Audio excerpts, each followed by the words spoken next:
আছেন সহকর্মী আফজাল হোসেন। এছাড়া বগুড়ার শহীদ জিয়াউর রহমান মেডিকেল কলেজ হাসপাতাল থেকে যুক্ত হচ্ছেন রাজীব সেলিম। শুরুতে যাব আফজালের কাছে। আফজাল, ঢাকা মেডিকেলের শিশু ওয়ার্ডে হামে আক্রান্ত কতজন রোগী ভর্তি হয়েছে? কোন বয়সী শিশুরা বেশি আক্রান্ত হচ্ছে, কি বলছেন চিকিৎসকরা?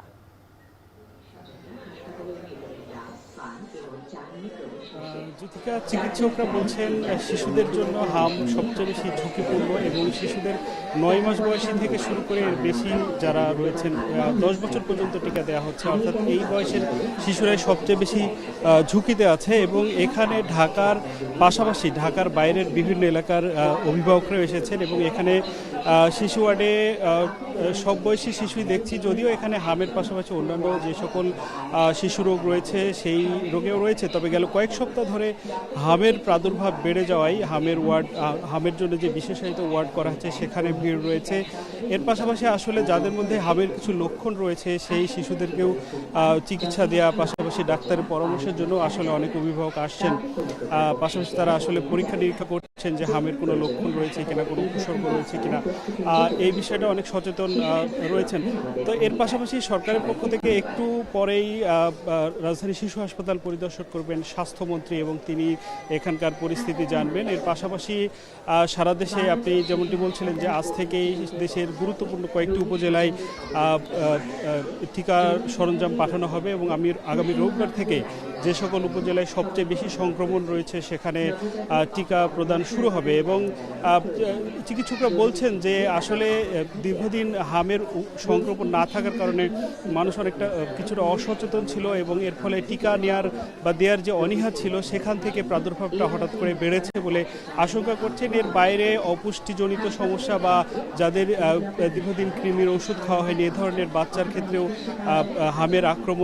হাম সংক্রমণের সম্ভাবনা অনেক বেশি। এছাড়া যেহেতু এটি একটি ছোঁয়াচে রোগ, তাই অনেক সময় আক্রান্ত শিশুর সংস্পর্শে এসেও অনেক শিশু আক্রান্ত হয়েছেন।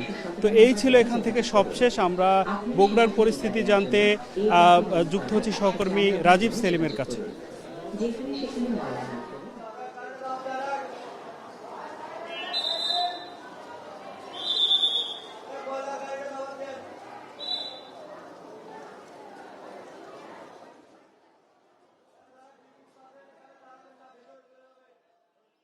জি, ধন্যবাদ আপনাকে।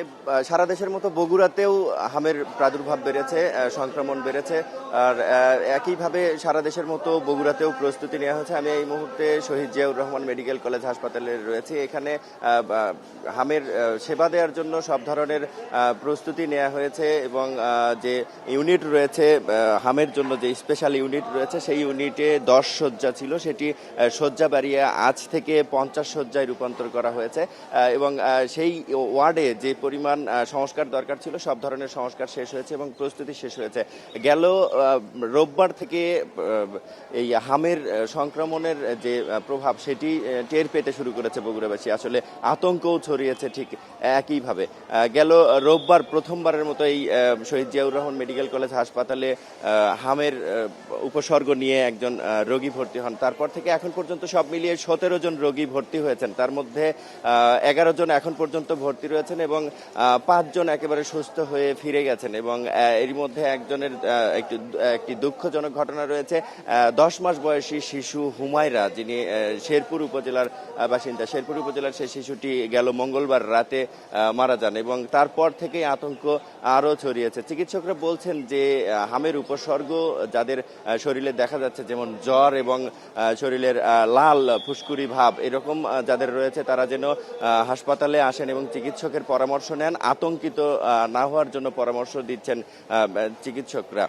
আমরা সিভিল সার্জনের সাথে কথা বলেছি রবিবার থেকে যে হামের টিকা দেওয়ার কথা রয়েছে সেই বিষয়ে এবং যে সাধারণ ছুটি, সেই সাধারণ ছুটি, স্বাস্থ্যকর্মীদের সাধারণ ছুটি বাতিলের বিষয়ে সিভিল সার্জন বলছেন যে তারা মৌখিকভাবে এখন পর্যন্ত শুনেছেন, মৌখিকভাবে নির্দেশনা পেয়েছেন, তবে অফিসিয়ালি যে লিখিত চিঠি সেই চিঠি এখন পর্যন্ত পাননি। তবে মৌখিকভাবে যেটি শুনেছেন, রোববার থেকে টিকা দান কর্মসূচি শুরু হচ্ছে। সেখানে 6 মাস বয়স থেকে 10 বছর বয়সী যে শিশুরা রয়েছেন তাদেরকে টিকা দেয়া হবে এবং টিকার যে সরঞ্জাম এবং যে টিকা পাঠানোর কথা রয়েছে সেটি শুক্রবার এবং শনিবারের মধ্যেই বগুড়ায় এসে পৌঁছবেন এমনটি জানিয়েছেন। কিন্তু সিভিল সার্জন এখন পর্যন্ত এই টিকার বিষয়ে অফিসিয়ালি কোনো চিঠি পাননি।